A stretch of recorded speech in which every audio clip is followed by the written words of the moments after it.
On this episode of the Pit Therapy Podcast, we kick off 2024 with a really fun episode. We invite Chris from Chickenandwaffles back on to talk to us about the MySpace days. We talk about our profiles and all the music we found thanks to MySpace. So thanks for jumping on, and let's open this pit up. Somebody hit somebody!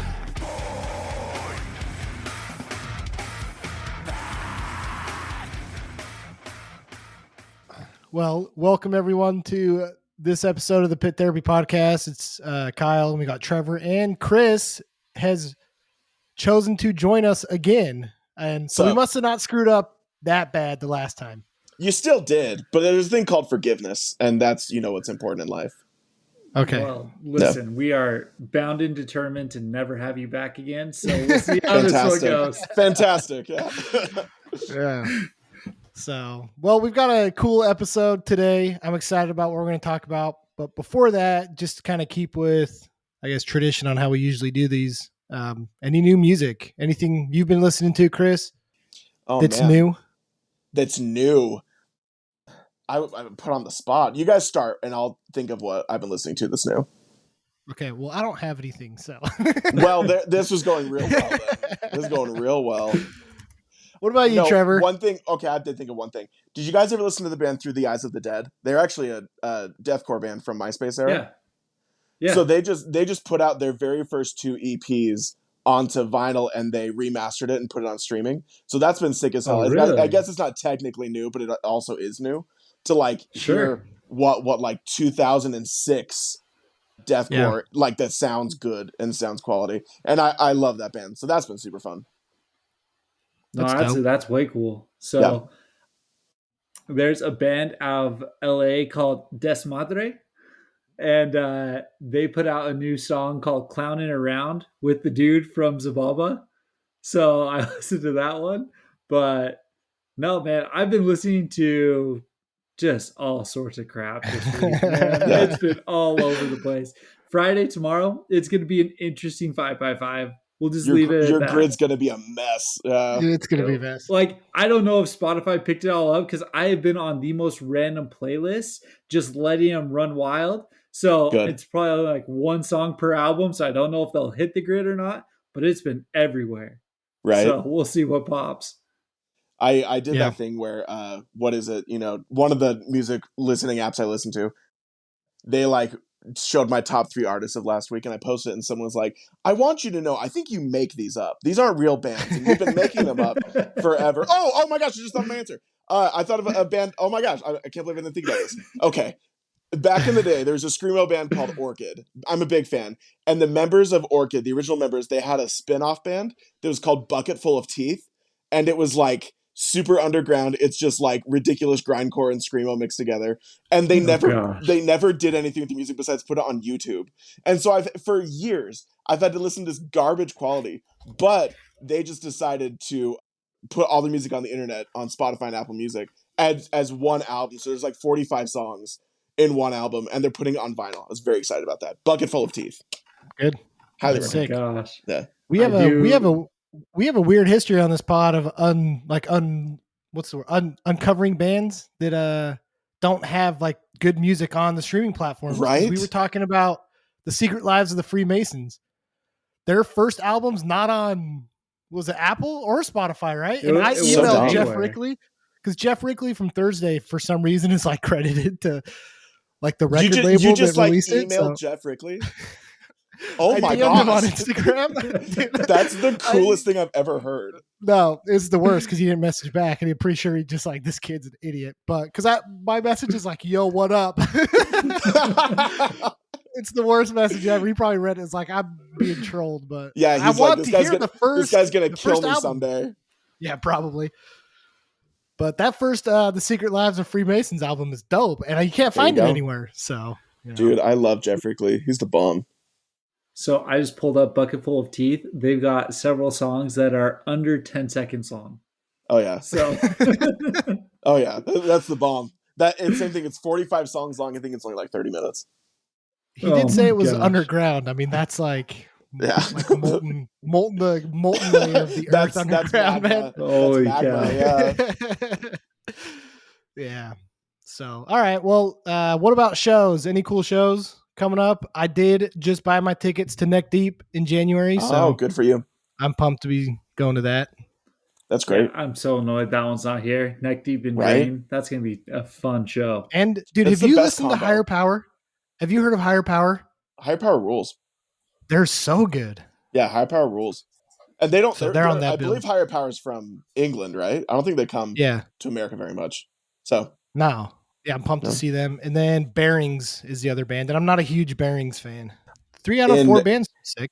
In January, do you guys listen to Broken Vow? They're a hardcore band. They're coming to Salt Lake in January. That'd be cool. Dude, there was an EP this year is so good. It was an album. Holy cow, it was so fantastic. I couldn't remember if it was EP or an album. Yeah. I mean, it's only 20 minutes. It could be either. But that's true. But yeah, Broken Vow was awesome. There's a couple of those like kind of thrashy power violence-y bands that released good stuff like Broken Vow, Dead Heat. Absolutely.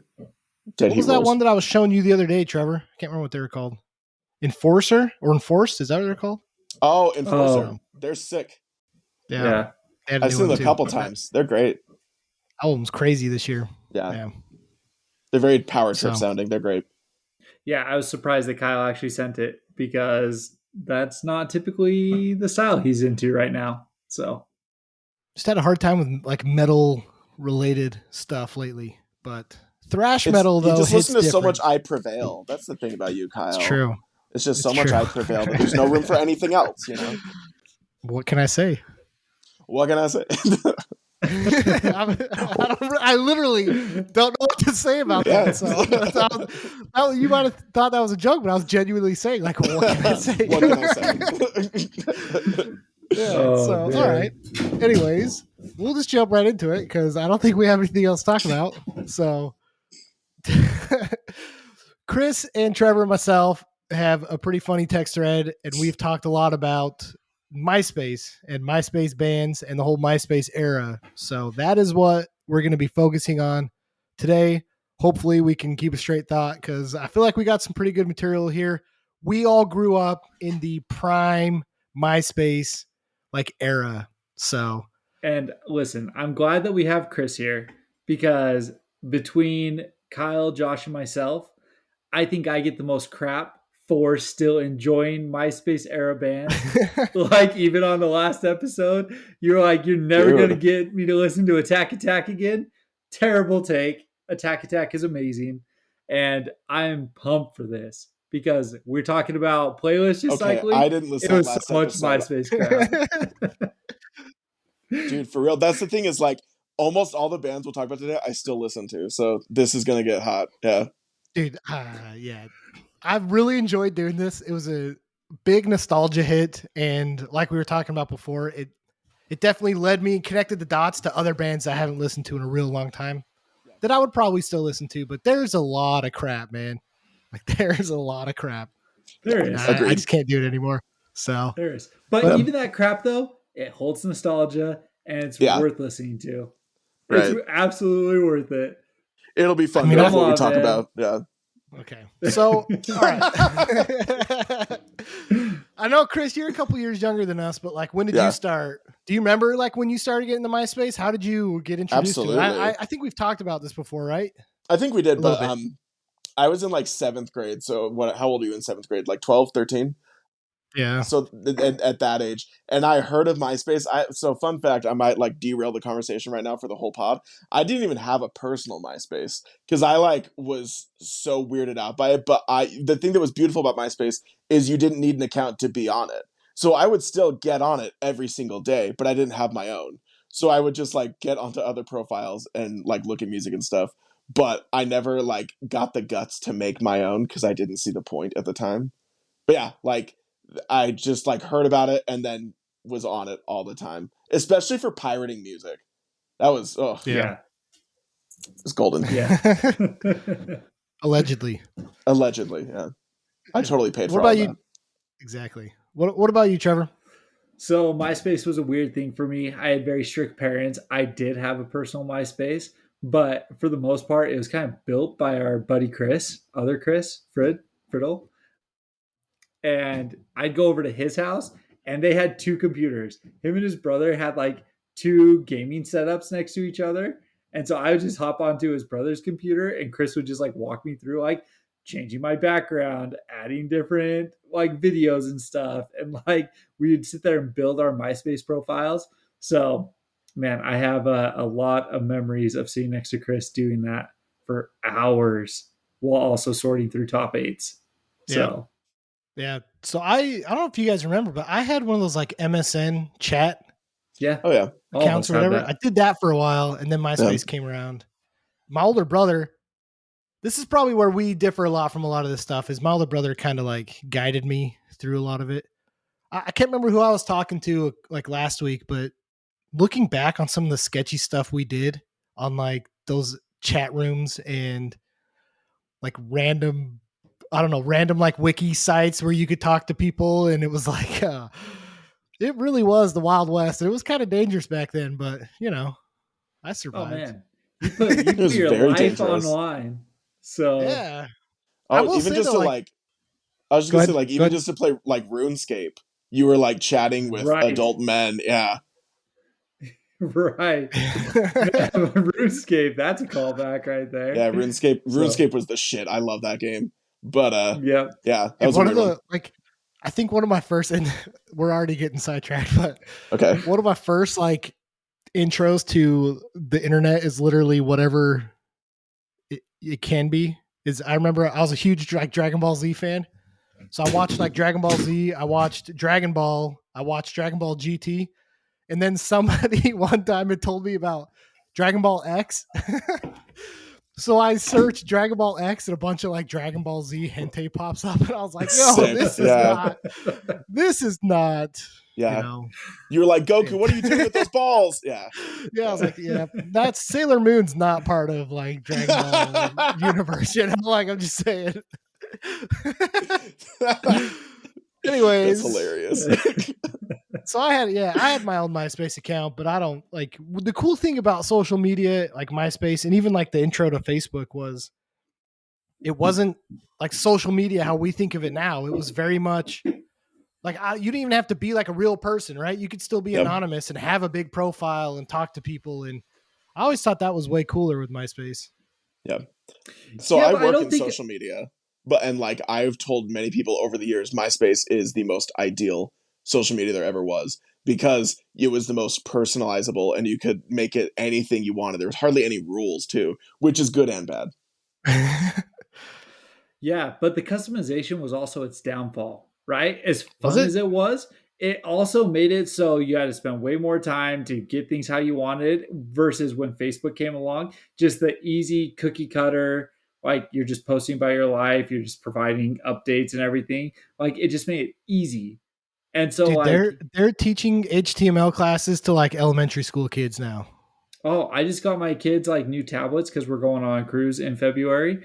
And Cool. obviously, you have to keep them preoccupied on airplanes. But one of the games that I downloaded for my oldest is like a coding Yeah. game that Oh, teaches wow. you like the blocks for like you're going to move forward, then you're going to turn, and then it's going to turn into well, now you have to type it out, and now this is the command to do that. So it's full on teaching them. Yeah. So That's it's insane. nuts. Yeah. I mean, MySpace would have been. I bet you we come full circle with a social media platform. I bet you we do. You think? They make it so you can customize the HTML on it. So, okay, Chris. So you never had a profile ever? No, I never I tried to make one and then it was too much work. So I just Okay. because same thing, MySpace to me, I didn't have friends that were using it. I was just using it for music. So Yeah. I didn't super see the need to make one myself. I don't think we used it for anything else either, though. I don't remember because it was almost like what was it, Blogspot? You know, the Google one where you can like post blogs and stuff. That's kind of what MySpace I was, forgot right? about You Blogspot. yeah, you had to do like a post that was like a blog type. It wasn't, like Instagram or anything like that. So Yeah, I mean, maybe this was just me, but I think we got a little bit weird with it. At least with some of our friends, where like the top 8 was important, right? It was usually like the top line was friends, the bottom line was bands, but that we would even take it as far as to like you had to have the same song on your page to like show you were really friends, and like you would have to have like certain clips and certain designs that like you were connected and things like that. Like we got a little bit weird. Dude, with top 8. MySpace. I totally forgot about the top 8 because you could always tell The like top 8. middle school girl drama. Like if the girl moves out of someone's top 8, you're like, ooh, gossip. Yep. You know, Yeah. I forgot about that. Yeah, exactly. So Yeah, it was always for sure. like, it seemed like it was Yeah, always man. like the one or two girls that you kind of liked and you were flirting with kind of thing. And then there was always a couple friends and stuff like that. But then it was the bottom row is designated for bands, right? It was that bottom 4. We always had music going. At some point, it actually turned to almost the whole top 8 was bands at some point. But, it got very cringe. We'll say that. So what was your cringe. profile like then, Trevor? What was your like background and header and all that stuff? Oh man. Do you remember at all? I don't. I was very basic with mine because for the most part it was Chris basically building mine for me. So he's like, I already just did all this to my stuff. I'm not doing it again for you. So he would like just do a sequel color and like help me like figure out how to do that. But then like we'd figure out how to put videos and music, which was the more important aspect to it. But I just remember like it was all about the music box for us, right?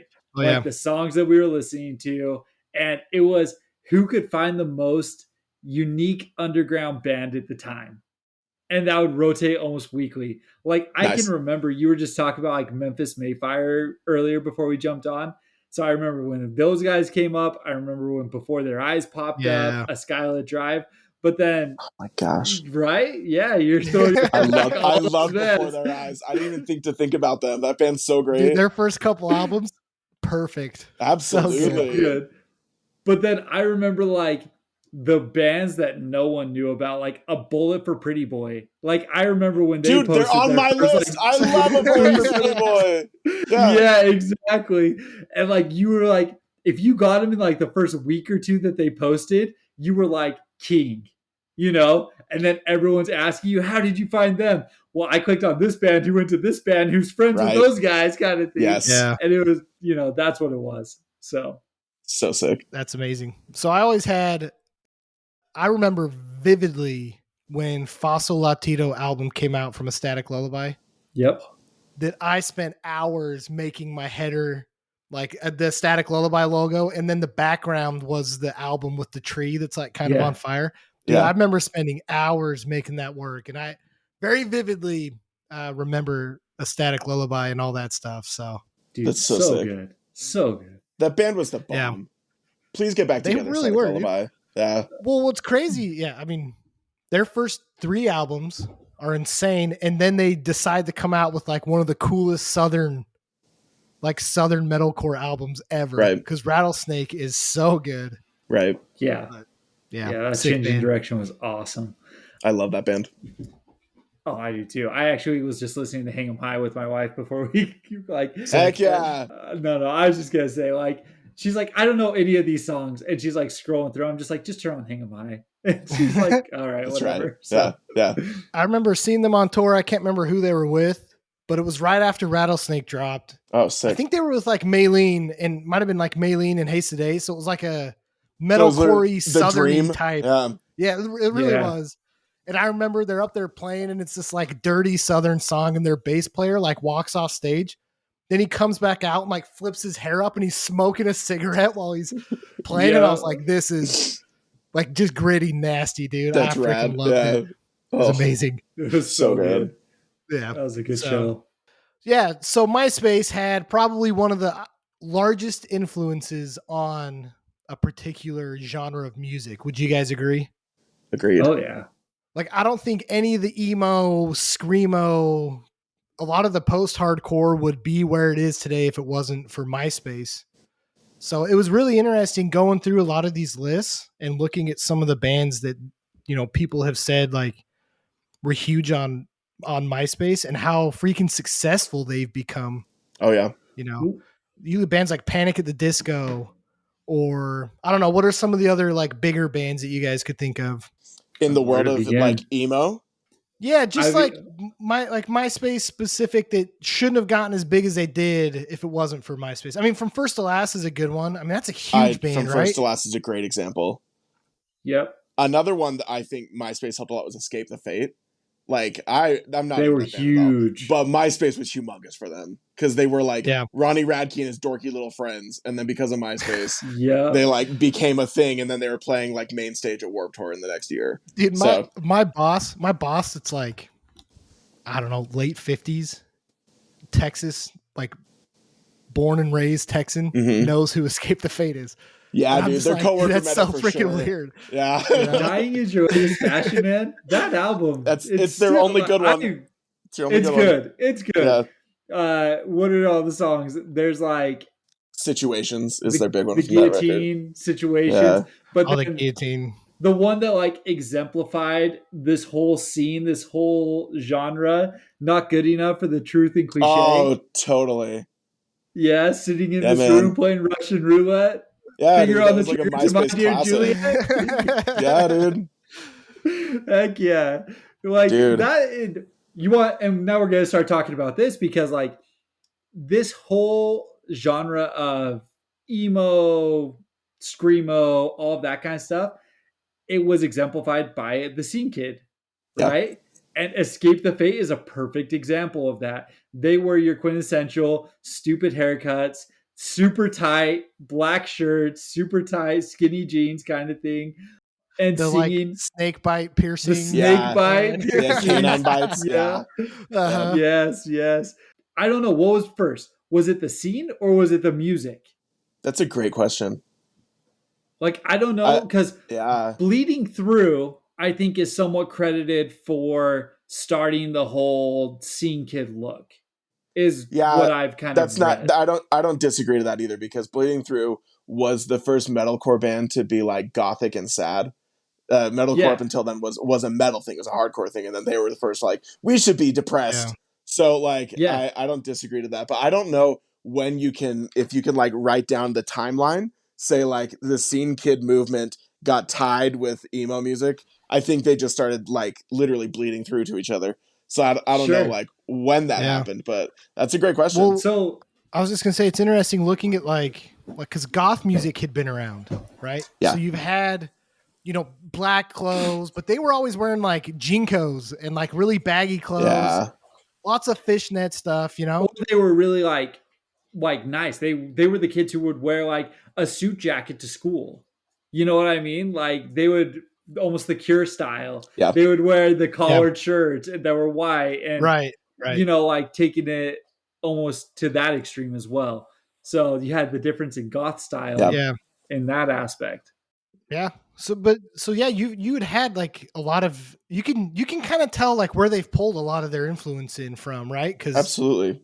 So well, you also have to look at the timeline. In the early 2000s is where there was a lot of love in America. They call it Harajuku, which is the Japanese style of like things being cute and colorful and neon. And then the 2000s when that hit America, so you had Hot Topic all of a sudden selling like neon stuff, and then band shirts started being in neon and like having bubble letters and monsters, and you mix that with the gothic culture. Scene Kid stuff was so weird. I still dress like one, so I couldn't talk, but like it was so strange. Well, you also gotta remember too, like MySpace started in 2003, and I was actually going to ask you guys this because we're seeing all these posts right now about the incredible 2003 albums that came out. Oh, because it's been 20 years. It's been 20 years, exactly. But there are so many. And the one that like comes to mind is AFI Sing the Sorrow. Yeah. And watching Davey Havoc, what is it, Leaving Song Part 2, where they're up on the stage. And he has the black long hair. You have Jade with the emo cut kind of thing. Like, I think that album blew up so much and was on MySpace actually so much that probably influenced a ton of the direction that this was all going to go as well. Agreed. I can't explain it. It's hard to explain.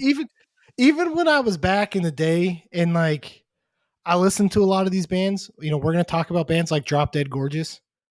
Like I listened to them, but I could never fully commit to it. I just couldn't. Oh, the Scene Kid, really? Exactly. Just the whole Scene Kid thing. Like I dabbled, right? Like my feet would get into it and I'd be like, I don't really like this.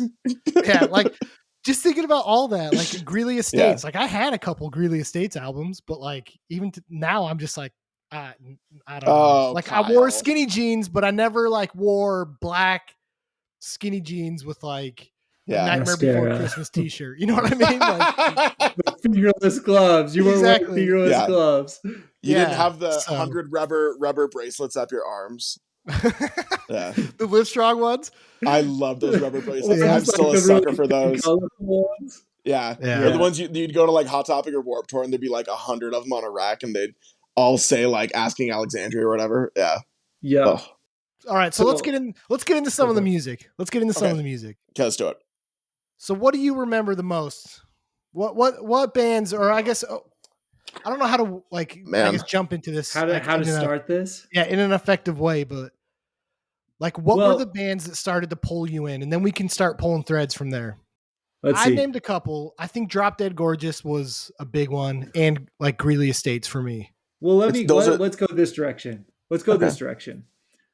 There were several phases of scenes on MySpace. The early scene, would you guys agree? It was probably the post-hardcore scene. Post-hardcore was probably the first one to get their roots on MySpace and start to build out. Yeah, I agree.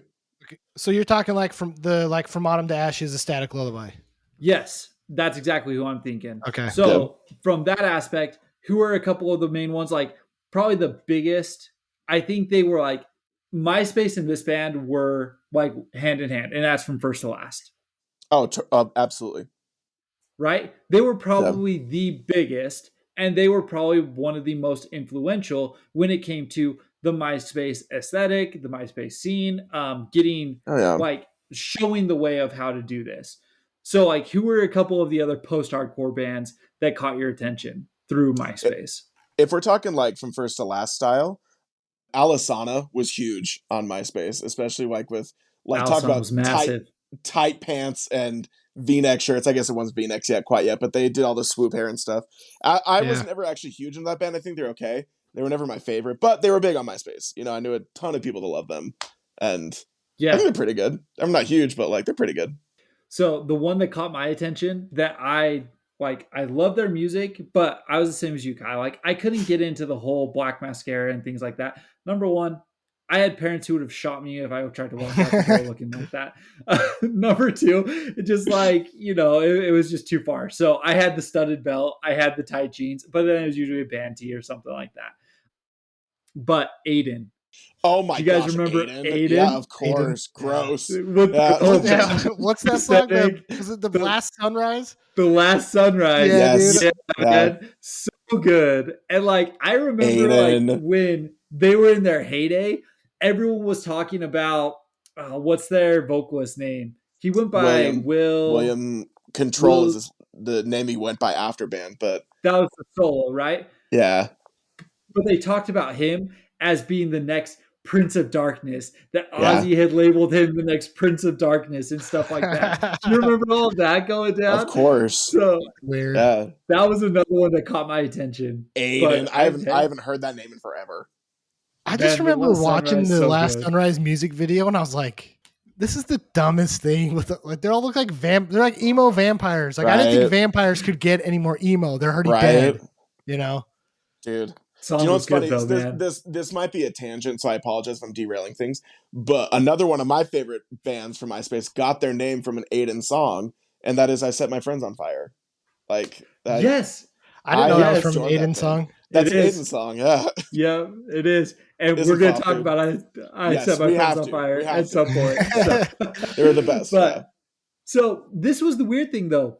I don't feel like the mainstays in post-hardcore were actually that big on MySpace. No. Like, do you remember Thursday? Do you remember Thrice? Like you didn't have stuff like that. Yeah. So you guys didn't have older brothers though. Like my older brother was showing me like spoiler, this next episode that's dropping after this, we're going to be talking about Poison the Well. Nice. Bands like that I would listen to on MySpace because of my older brother. Absolutely. Nice. So, well, if we're talking like post-hardcore, then I think that I would agree with Trevor that a lot of the big ones, their existence didn't necessarily live on MySpace. It was doing well on MySpace. But if you want to talk like metalcore and deathcore, that is where like MySpace became the absolute like fertilizer for many of those bands to grow, you know? That's fair. I guess the point I was making is they were on there. But you're right. Yes. It wasn't like you weren't a kid. You weren't a 13-year-old in 2002 or whatever, being like, I'm going to go on MySpace and I'm going to look for Poison the Well. Yeah. Sparta or something like that. Sparta. Right? Yeah. My whole thing was like, sure, their music was there, but I don't feel like I remember their presence being there. Does that make sense? Okay. Yeah. So like, because I had the Artist in the Ambulance on my page at one time. I had those different songs on my page, but I also don't remember like Thrice utilizing it the same way as like a From First to Last, as like a day to remember. Like they capitalized on MySpace. That's a different That's probably a generational thing. That's probably a different generation, right? 100% absolutely. Yeah. 100%. Well, the other thing too is a lot of those bands, like you talk about Thrice, they already were like established. They didn't need to. They were already touring. They were already on really big tours. So they didn't necessarily need to try to get people to listen to their music. People are already listening to their music. Yeah. So it was the same thing. It's a different thing for them. They didn't need it as much. Sure. Yeah. So now we've talked about post-hardcore. Now we're going to talk about like the post-hardcore that's adjacent to post-hardcore, but it's like MySpace post-hardcore. Right? Okay. Yeah. And we start to add some of the techno aspects. This is where the kings of MySpace come in. Attack. Hell yeah. Right? Hell yeah. The kings of MySpace. Absolutely. Dude, I just showed, we were just sitting on the couch and I was listening to a bunch of these bands. I showed my wife Attack and she's like, what is this? Oh, dude. Attack changed the game. Absolutely. Okay, they did though. Yeah, I guess you could argue for better or for worse. I'll argue for worse. You can argue for better or for worse. I agree. They changed the game, absolutely. I remember their first EP, if Guns Get Outlawed, Can We Use Swords? That was the one that I was so excited that I knew a couple people to listen to them. And so when they went past that EP, I was like, oh man, they're going to be the biggest band in the whole world. I promise their singer's not a rapist. And then, but I loved Attack. I was also that kid because I was, let's see, Someday Suddenly came out in 2009, I want to say. So I was, or 8, thank you. And I was 15. So that was the perfect time for me to go to Hot Topic and get neon monster merch that said Attack. And that, was 2 sizes too small. And go to high school thinking I'm the coolest thing in the world. I freaking love Attack. Me too. I'm not a rap fan. So, but when they came out with like the Lil Jon style intro on Someday Came Suddenly, I got down with some Lil Jon style. Okay. I have got a really quick story, but you guys went to Viewmont, so you'll understand this. So I had a class when I was in 10th or 11th grade. That was in the history of popular music with Dave Busk. Did you guys ever have him? Yeah, I know Dave Busk. Yeah, he was a quirky little fella. I took all of his classes because he teaches sometimes, but mainly just turns on a movie and you can just sit there. But we had a class in the history of pop music, and every class he would start off with, everyone bring your favorite song, and I'll pick a different person to come and show us their favorite song. And this was 2009. So a lot of people were bringing Rascal Flatts and Little John and stuff like that. So I, trying to be different, was like, I'm going to play Stickly. And so I started with the first track that's the hip hop track, the 30 seconds or whatever. And then I went to Stickly. And I had this big old smile, and I turned around and everyone was really upset looking. And the whole time they were just this sucks. And I was like, it's the best band ever. You guys don't even know. Anyway. No. I mean, going into that techno middle kind of bridge thing, dude, oh yeah. You're shaking your head in disgust, Kyle. You were the one who showed me these guys. I vividly remember being in your basement listening to Shred White and Blue and The People's Elbow. Those were the first 2 songs they put on their MySpace. So hell yeah. Here's the thing. Okay. Attack is good. The first 3 albums of Icy Stars is better. Those are better albums. Whoa! That's a garbage take if I've ever heard one. That I can't even describe to you how much I disagree with that. Oh my hell! Icy Stars. What's that first album? The 3D or whatever? 3D is their only good album. 3D. Album's so good. They pulled from Attack because that album was 2009. Yeah, but they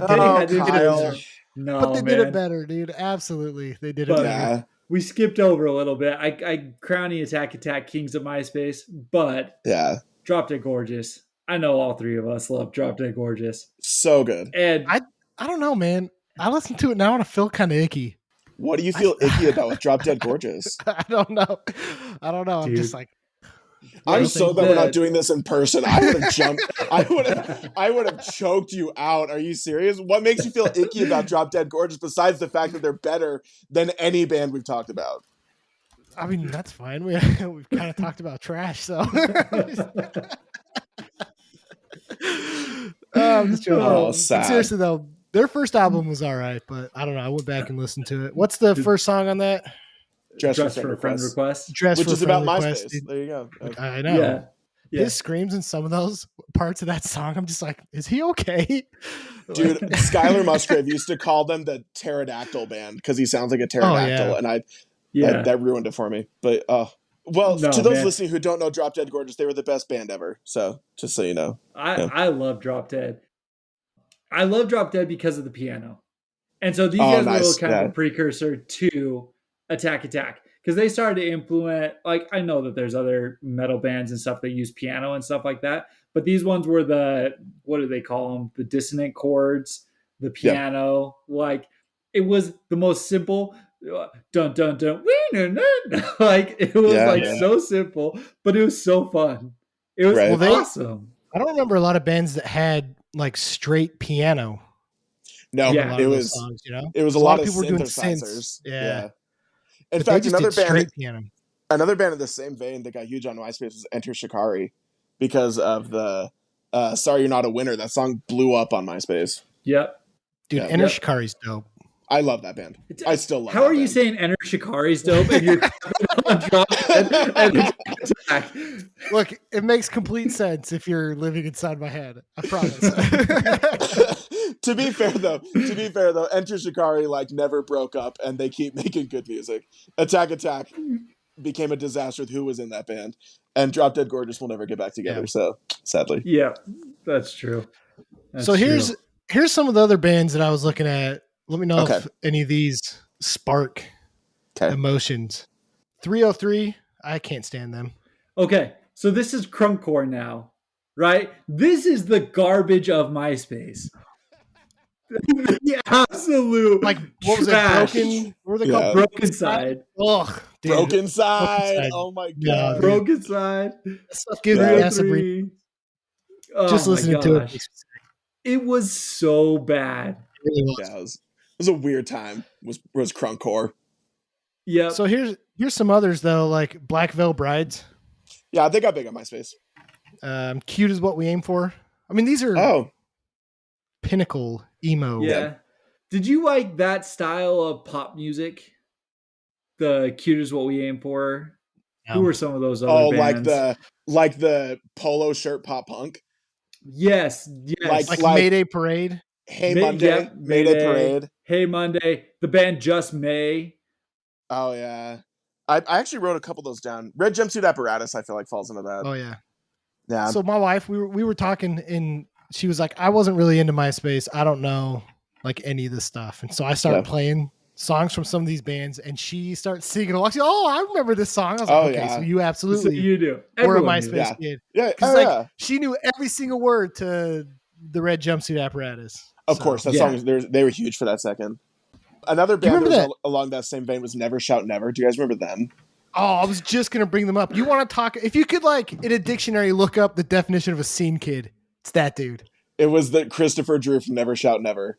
Oh my gosh. He was like a pop scene kid though. He wasn't the black hair. He was also the worst. He was yeah. He was the collared shirt and then the stupid vest kind of thing. And he had the bracelets everywhere. Up. Yes. Exactly. Yeah. He was also there was this weird solo artist trend of bands. So you had Never Shout Never. You had Owl City was the other big one. Does the Secondhand Serenade count? Oh, totally. He wasn't solo, right? He is a solo. Was he solo? Secondhand Serenade is one guy. Yeah. Okay. Yeah. My wife knew every word to that song too. I mean, Secondhand Serenade, I'm a sucker for it. I think it's it reminds me of that show, The OC, that era. Did you guys ever listen to Eat Me While I'm Hot? Oh yeah, they suck. That was the guy from Never Shout Never. Oh, it was? Yeah. The singer from Never Shout Never is the guy from Eat Me While I'm Hot. Isn't that nuts? That is Their album weird. is X Album X. I think so. I don't know. I wasn't huge into them. They were weird, but like they were way weird. That was like his excuse to be even more emo and weird was Eat Me While I'm Hot. Yeah. Oh my gosh. So, okay.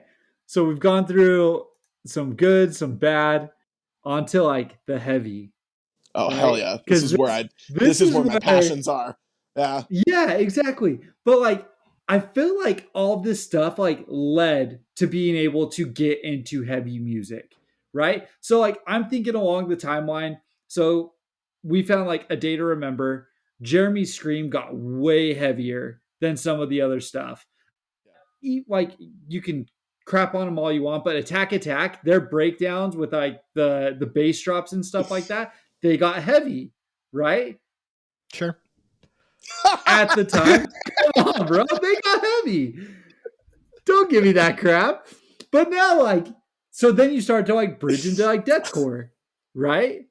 So like, dude, that's a weird path if you're going from like Attack Attack into deathcore. It is kind of though. I don't know. I always figured you're going from Attack Attack to like Breathe Carolina, but I mean, to be fair, I think so many ways to go. I think back in the day, a lot of kids now would not realize that the lines between post-hardcore, metalcore, and deathcore were very blurred on MySpace. It was not like well-defined this group, sure. This group, this group. It was just like all screaming music. Some were heavier than others, but like way different than it is nowadays. But I think most of it was actually tied to the aesthetic. Because like you got to deathcore and a lot of it was the dark hair, the snake bites. At this point now kids are gauging their ears, right? And you start to get the Whitechapel Phil Bozeman's who's stretching them like 2 soda cans big kind of thing. And so like I think a lot of this was actually tied to the aesthetic. You had metal kids who wanted to be part of this growing scene playing heavy music. And I think other scene kids jumped onto it. I mean, that's all like deathcore are just scene kids playing heavier music. That is very 100%. True. So that's fair. That's a very fair take, actually. Yeah. Yeah. So like you come out with like Suicide Silence was arguably the biggest, right? I would agree. I mean, Bring Me the Horizon's first 2 albums, probably. Mm-hmm. That's right in there. But even they though didn't really pick up the way that like Mitch Lurker picked up until they took off. I mean, to be fair with Bring Me, like their first album, I think did really well on MySpace. Count Your Blessings did. And then when they changed to Suicide Season is when the deathcore kids were already dropping off because they were becoming more of a metalcore band. And they were like, oh, it's not nearly as heavy. There's no guitar solos anymore. So they had a weird time on MySpace. That band I love so much, but they are very weird with what history thinks of them. Yeah. I love early deathcore. I didn't at the time, but I love early deathcore. Like Same. Sea of Treachery. Oh, great band. Sea of Treachery to me. When they came out with the Misery Business cover. Oh, classic. That's good. That one like bridged the gap between people who liked Paramore and people who liked heavy music. They're like, okay, I can get down with this now. Right. The second time they redid it, not as good with the Jamie's Elsewhere guy. But that first one, so good. Right. So just looking through some of these, there were great deathcore, like Carnifex. Oh, Carnifex was amazing. I love that band. They're still going. They're still good. Yeah. They're still going? Still great. Oh, yeah. Whitechapel. Do you not like Whitechapel? Dude, I've seen Whitechapel like a bunch of times. That doesn't. I don't care. I asked if you like them or not. I don't like deathcore, like in general. Kyle, I'll listen to Impending Doom. I don't think I knew that. You don't like deathcore? Yeah. I'm not a big fan. There's the occasional. So people listening can't see this, but I wrote a list of like a bunch of bands. I would say 90% of this is deathcore. So this is going to be fun. Yeah. Let's do it. I just great. This is what's funny. Yeah. I know it. I came from, again, I grew up like from the punk side of it. Like, you know how there's like a Venn diagram of hardcore music and one side's metal, the other side's punk. I came from the punk side. Like I dabbled in a lot of the metal. I dabbled in some of the metalcore, but I got into hardcore from punk. So sometimes deathcore to me was just like, it's not it. Okay, well, I got into it Hold through on. punk too, and I just think it's fun. So eat shit and die. And yeah. Hold on here, because Okay, here we go. most of my deathcore original listening was Kyle blasting deathcore in his basement. Sure. Like, I'd have put it on and be like, dude, check out this band. They're called With Blood Comes Cleansing. With Blood Comes like, Cleansing on all the time. They're sick, right? But then we had Whitechapel, Winds of Plague. We listened to Winds of Plague a ton. Winds of Plague does suck. I'll give it that. Yeah, that's true. He said band, that though, matter. regardless of genre, though, I think it is so important when you talk about MySpace to talk about Job for a Cowboy, because that band like blew the hell up because of their first EP on MySpace got so big. Like, and they still are around. They're still doing stuff, but same thing. Like, Entombment of a Machine for that band was insane. Well, I mean, like, I know other bands were doing it, but they were probably the first one that blew up with like the pig squeals. Absolutely. Right? Yeah. That was the first time that I ever heard that. Absolutely. They didn't invent it, but they were for sure the first that got big. Right. So that was the point where it was just like, oh my gosh, what am I listening to? Because like Suicide Silence was already like, I am uneasy listening to you. Job for a Cowboy was like Satan is entering my body. Dude, it was always one of those things. Good. Like when I first, because I had like a job, I don't know how, I had Job for Cowboy music, and I would always like blast. I had this really crappy Pontiac Grand Am that had like a crazy sound system in it. And so I would put on like Job for a Cowboy as a joke when I'm going down the street to like scare my neighbors. But then you like unironically start listening to it, right? You're like, okay, you're like, hey, I think I'll listen to Job for a Cowboy. Yeah. Not out of just I want to scare people, but because I wanted to scare myself, Right. I love Job. I consider them one of like my favorite deathcore bands. I think every song they put out is incredible. Like, I really love that band. They're so cool. But same thing, they were great for scaring the hoes. It was great. Yeah, for sure. Yeah.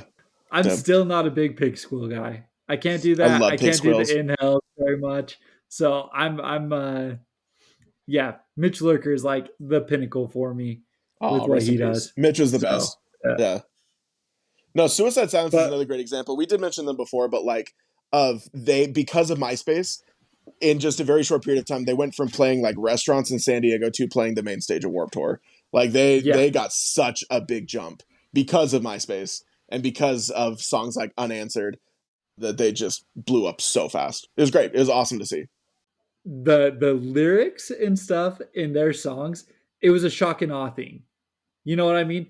Everyone wanted their songs on them because everyone had like the little quote that was like, pull the trigger, bitch, kind of thing. You know what I mean? Yeah. Like it was like, I'm going to be edgy.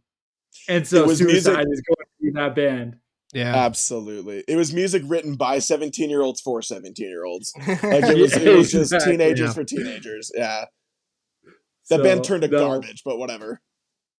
It's so sad. It's so sad what it became. They used to be so cool, and they suck so bad now. Yeah. I thought you were talking about Bring Me the Horizon too, because I was like, both. Hey, I didn't like them originally either. Let's not say things we're going to regret. I'm not going to regret that one. Okay, great. I have like a ton of bands I want to mention really fast though. They were along the deathcore route. Okay, did you guys listen to As Blood Runs Black? Of course. They were cool. The best.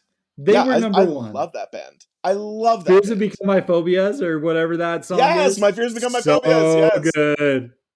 Okay, quick story about As Blood Runs Black. So in like 19, a friend of mine bought VIP tickets to see Ice Nine Kills. I think that band was fine. So I'm not like trying to give an opinion on that band. But like when I was like happy, I'll go to VIP, sure, that sounds fun. And their guitarist at the time was the guitarist for As Blood Runs Black. And so everyone's super excited to meet the singer and so I walk up to him like, I need you to know As Blood Runs Black was like so important to me. And he was like, nobody talks to me about that band. That's so nice. And I had like tears in my eyes being like, you were like, I loved your band. Yeah. So freaking nice so good. That band was so cool. I Wrestled a Bear Once was huge to me. And their first album was big on MySpace. Everything after was after MySpace failed. But I Wrestled a Bear Once, MySpace. And like to me, they were the embodiment of MySpace. They were stupid and silly and like colorful and weird. Yeah. Yeah. Sounds like Kevin Bacon. That music. It smells like Kevin Bacon. Oh, it's so good. she's dancing and stuff, and like they're Yeah. playing like. I forgot So about good. the music Dude, video. So Yeah. good. They have a song called Danger in the Manger. Nope. See You and Shell. Sorry. See You and Shell. And their music video is them playing at a prom. And it's the principal. He comes up and he says, "Hey, I wrestled a bear once. He's going to come play our prom." And the singer goes to the microphone and says, "This is a song that's make you bleed from your anus." And then they go into their song. And like to this day, that was so a part of my sense of humor that I was like, oh, this is my band. This is a band for me. I still love that band. It was also sick though to see a female vocalist. Yes. Oh, and they weren't doing that at that time either. You know, that might be outside of Paramore. That's like the only other band that I was like, oh, it's a female. Especially in like singer. MySpace metal, there is hardly ever women involved. Also, I don't know if this is a hot take or not, but Krista, the original vocalist for I Wrestled a Bear Once, is the good one, and Courtney, who is now in Spirit Box, was garbage, and that band turned to garbage when she joined. And Spirit Box is not that great. So you're talking about the first album has the original vocalist. Then that's what you're the first two have Krista. First two, yeah. Okay. Yeah, and then the next two have Courtney, and they were garbage. Okay, so I had stopped listening to them after their first album. Great. But I listened to the first two. I didn't know they had a different singer.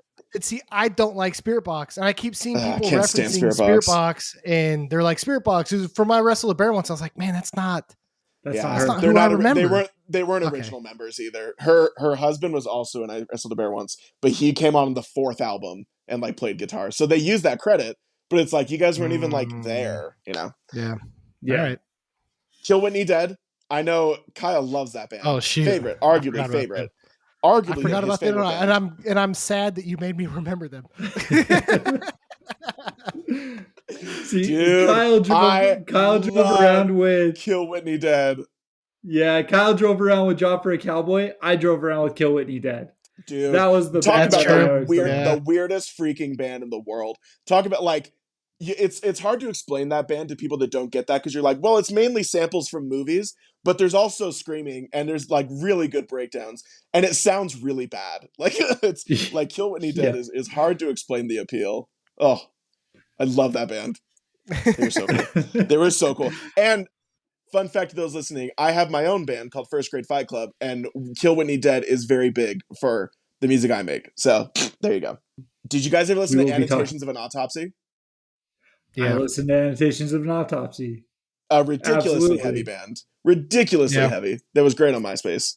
So that was my band that when I read those lyrics, it was like, there's no way I can keep like going to church, right? Like there's no way that I'm okay with what's being said in this song. Yeah.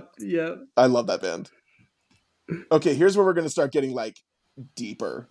Oh, wait, no, I got two more that are not super obscure. Okay. Miss May I got big on MySpace from their first EP and their first album. You know what? But they weren't quite deathcore. Like they started no, bridge that. Not at all. He's just talking about bands now, right? Okay. Yeah. Dude, their first album, killer. A Dance with was it Era Kura or whatever? Yep. Dude, that first album's not bad at all. The first album's great. I love that first album. Okay, but back to deathcore. Dr. Acula was humongous on MySpace. Dude, and they're my buddies. Oh, really? Yeah, they're my friends. I was part of their last album. Didn't they have some issues in Salt Lake in a tour a few years back? They've never played Salt Lake before. They never played. I must be thinking of a different band then. So, okay, never mind. I do remember Dr. Acula, though. I mean, to be fair, a lot of bands have history in Salt Lake. That's true. Their last album, Dr. Acula's last album, is incredible. It was phenomenal. It's so good. Yeah, when they asked me to help promote it and I listened to it early, I was like, sweet Lord, people do not realize that this band is better than they've ever been before because it is phenomenal. I was not a Dr. Acula fan in their early stuff. This last one made me Dr. Acula fan. The early stuff, you had to be really into the MySpace sound already of like movie samples, and it sounded like it was recorded in someone's garage. Like it was It was rough. And it absolutely was. Did you guys ever listen to Arsonists Get All the Girls? Yep. Yeah. Yeah. They were cool on MySpace. I loved them. I remember them. Same for War from a Harlot's Mouth. I loved if there was a band that had like a full sentence, I was gonna check them out immediately. Like I love that stuff. The Number 12 Looks Like You being a great example of like a band that literally changed my life and was a sentence to say. Yeah. Another one from A Second Story Window. Did you guys listen to them? I remember them. Yeah, they're great. Duck Duck Goose was really big to me because they were just ridiculous. I don't remember them. And then the last one that I feel like is a very deep cut was Success Will Ride Apocalypse Across the Sky. That was we're trying to be Job for a Cowboy, and we're trying to sound like Pig Squealing, but it was awesome as hell. Anyway, you lost me on that one. Yeah. Oh, great band. You guys should check out Success Will Ride Apocalypse Across the Sky. The only good pig squealing band is Rings of Saturn, and their parody band Rings of Uranus. That is both so good. Funny that you would use the word good and Rings of Saturn in the same sentence. I've never heard someone do that. So, like, the original sentences you're creating, that's awesome. Rings of Saturn. Holy hell. Okay. So, I didn't want to cut you off, but going back to As Blood Runs Black, their drummer, I think he was 15 at the time that they recorded Allegiance. And he has one of the best double bass breakdowns in Dying Days. Absolutely. When we found that, though, the band that came from As Blood Runs Black for Kyle and I was Here Comes the Kraken. Oh, hell yeah. Here Comes the Kraken? Dude, I had a vinyl for Here Comes the Kraken. Did you really? You're the only other person we've ever met that knows who Here Comes the Kraken is. I had their record. I had to sell it, unfortunately, but I love that band. They were so sick. They were like one of the first ones I remember using triggers. Yeah. So they basically had like 4 things hitting their double bass.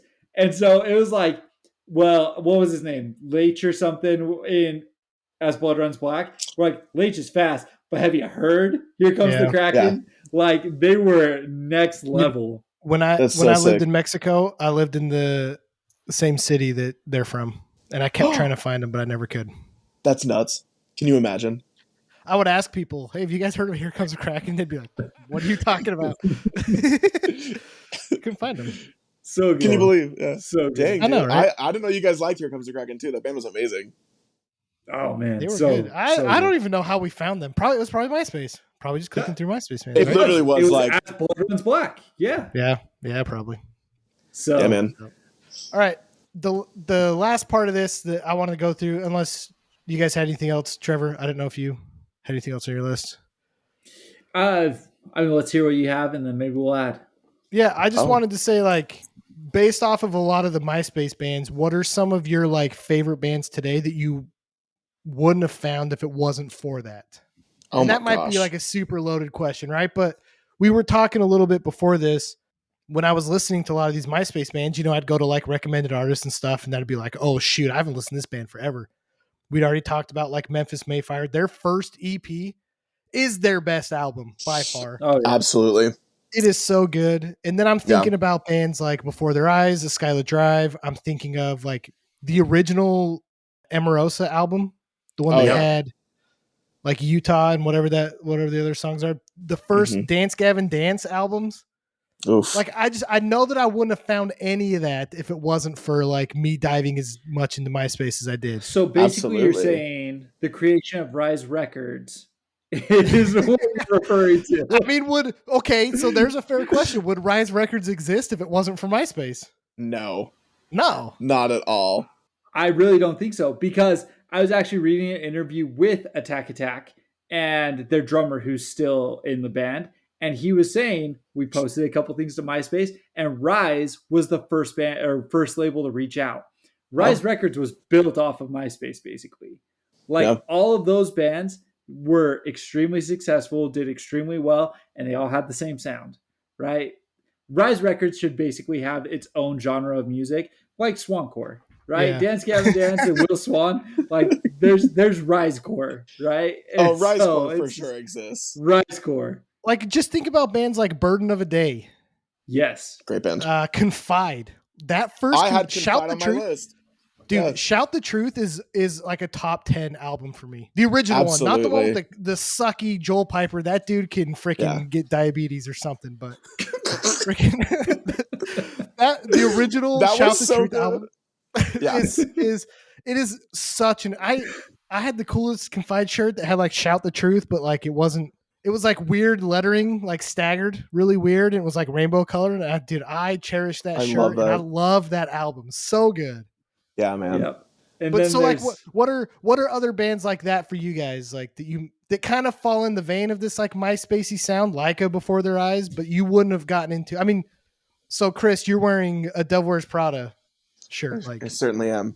I mean, the that's Devil's kind of Prada it, I right? discovered Like on that's kind of it. MySpace. Yeah, like I found Plagues on MySpace, and the same thing, that record set so much up, not just for them but for metalcore. So like, Yeah. there's so much. It's even hard for me to like narrow down what bands I currently listen to because I listen to MySpace bands, you know. But I think about bands like that, like we were talking about earlier, deathcore, like Job for a Cowboy. They weren't, of course, deathcore already existed before them, but it opened up an entire like audience to deathcore, because until then you had bands like the Red Chord and Animosity and Despised Icon that were just like death metal bands, but that like kids would karate chop to.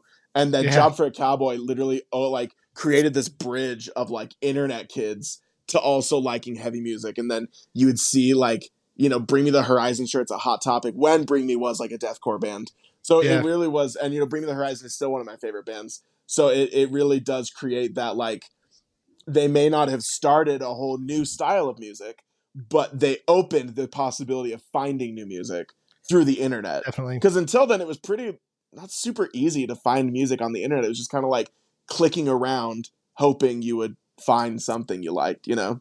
Yeah. No, definitely. It was definitely MySpace that opened up the majority of like our musical, or at least my musical background and stuff. Yeah. Other than what your brother was showing us, Kyle. Yeah. Like I had a couple cousins who every now and again I would find some albums from. I got some like Newfound Glory stuff. I got some like Less Than Jake stuff. In terms of a little bit more in the emo realm, I got some Census Fell, a few things like that. But in terms of like going heavy, it was because of MySpace. We spent so much time on MySpace. So well, that's interesting, because I look at my older brother, right? Like my older brother introduced me to a lot of this music, like Thursday and stuff. But I listen to so much heavier music than he does. And it's because I had access to it, like MySpace, you know? Yeah. Like I honestly do feel like that's the reason why, because we grew up with the same music taste, but what split that path for me that made me get into like such heavy music? It's probably MySpace, because it was easy to get exposed to it and stuff, you know? Well, absolutely. And you know what? I'm going to say this as well. They talk about how young minds are easily moldable and retain information a lot easier until you start to get set in your ways. We were younger. We had a more open mind towards that heavier stuff versus your brother, who was, how much older is he than you? 4 years. 4 years. But in that time, right? Like high schoolish time is it's huge. Yeah. Is a big difference, right? Yeah. Yeah. So he's already starting to solidify. He's also on his way out the door, graduated high school, starting to do college and stuff like that. Music is less of a focus. For us, it was, dude, who has the lowest guttural we can find? Right. You know what I mean? Yeah. Right. And so it got deeper and deeper and worse. And you have Winds of Plague and Whitechapel cutting up bodies and stuff like that. And, you know, we have First Grade Fight Club talking about murdering neighbors and burning down a subway, you know? Yeah. I also have to add, I can't believe I forgot to talk about this band, but it is important to my music taste today, is Chiodos got big on MySpace. Oh yeah. And that band like changed a lot of stuff for me, and I still love everything Craig Owens does. But I got into them because of MySpace. They were big on MySpace. So all of those, like Chiodos, Circa, Survive, Seosin, that kind of vein. Dance Gavin Dance. The high male singing. Yeah. Yes. Yeah. I mean, even though Johnny Craig is like not a good person. I mean, you can't. He just tried to sell some MacBooks, you guys. Give him a break. And like all the for heroin, who cares? You know. Yeah. But dude can sing, man. Absolutely. So. Here's the thing. I don't want to hang out with Johnny Craig. I don't think he's a good person. But I will never say he's not a good singer. He's a fantastic singer. Right. Like, and Downtown Battle Mountain or whatever is the best dance album. Oh my gosh. And like a lot of things he touched were incredible and then turned to garbage after he left. Omarosa being a great example of like, oh my gosh, I'm going to start this incredible band. He leaves and it's like, oh, you guys kind of suck now. He started a new band a few years ago called Slaves. They changed it into Rain City Drive, but they were awesome when they started out. Now they suck. So. Yep. Nope. Even his solo stuff, Johnny Craig's solo stuff was awesome too. Oh, it's fantastic. Yeah. I just don't trust him with a MacBook, you know? No, exactly. So, okay, one last question here. Not MySpace related, but Okay. Craig Owens has been going on tour as a solo Yes. artist Yes. and playing basically everything from Chiodos, Drugs. I think Isles and Glaciers he's playing some stuff off of. You guys cool with that? You cool with the vocalist just basically just like taking everything and just be like, yeah, this was me.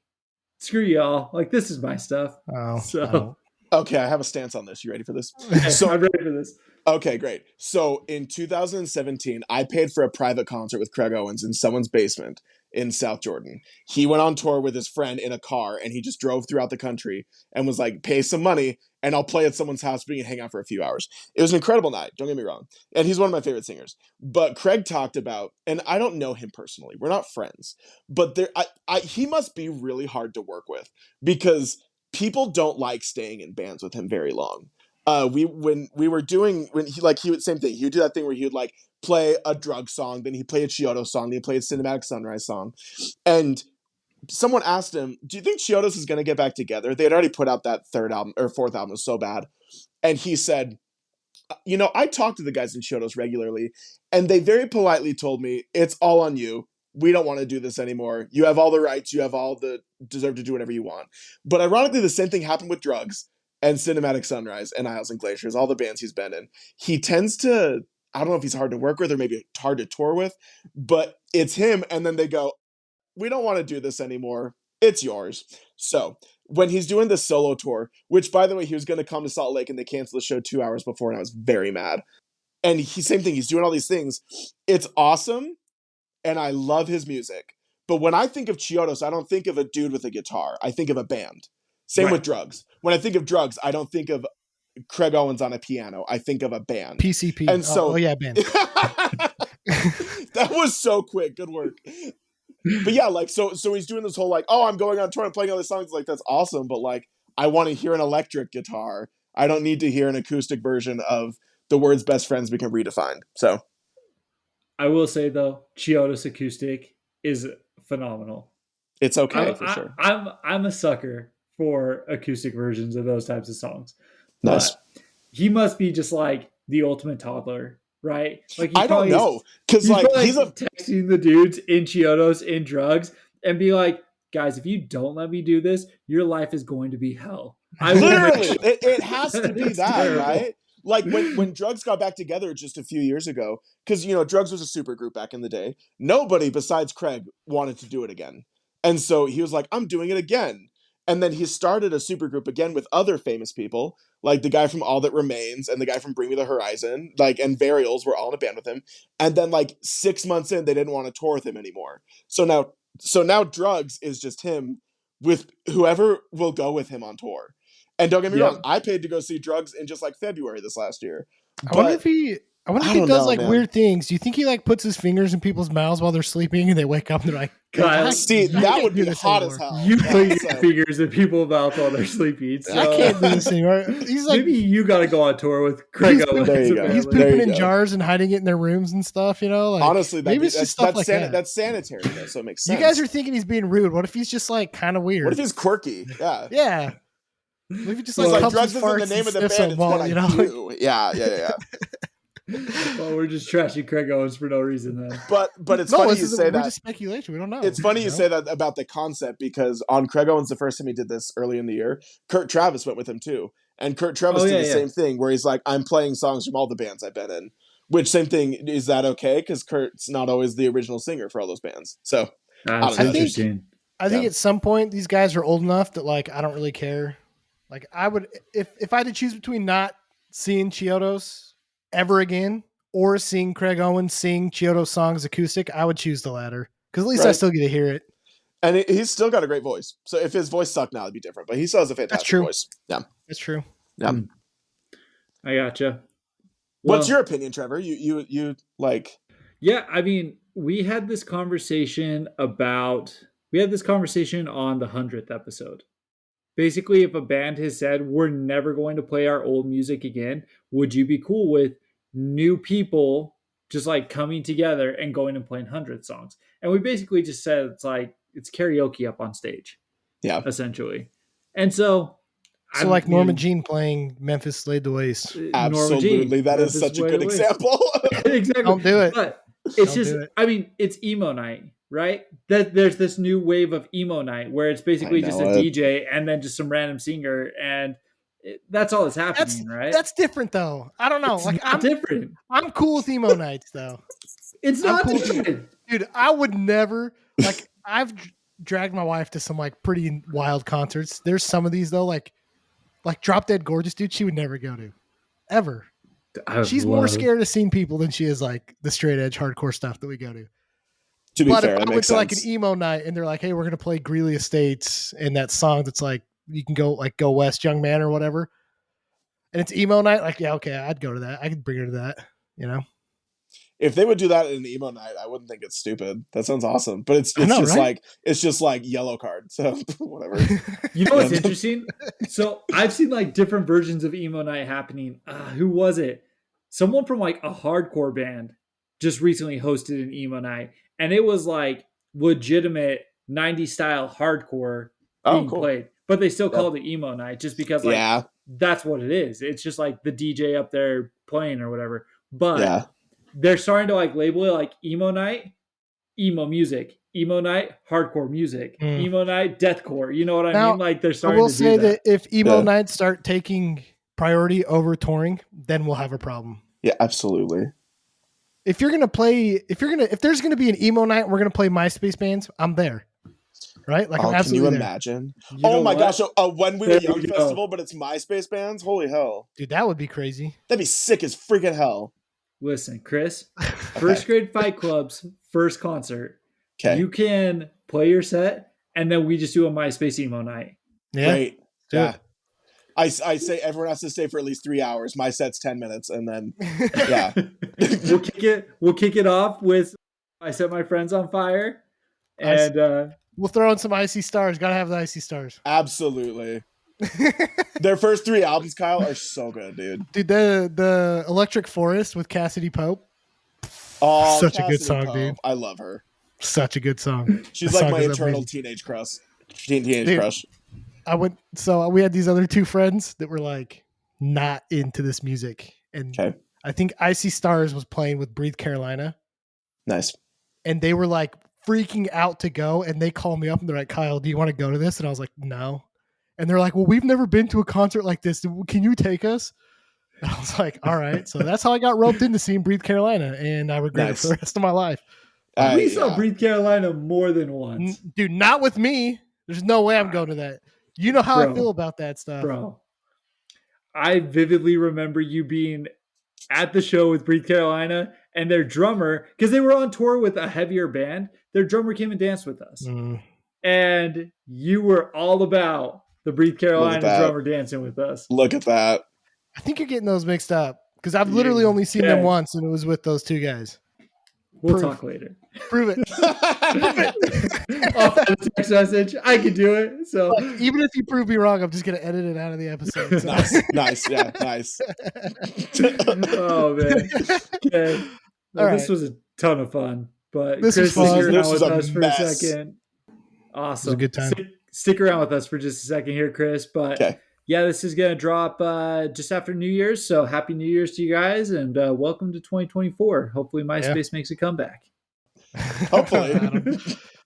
It's coming back with again, making the comeback with First Grade Fight Club. Guys, go check him out. That's Chris's new gig. So it's pretty dope. He changed from Chicken and Waffles to First Grade Fight Club. So when you're wondering where Chicken and Waffles went, that's where it is. Just on Twitter. It's the same everywhere else. Yeah. Gotcha. We'll still go check him out. Peace. All right. See you guys.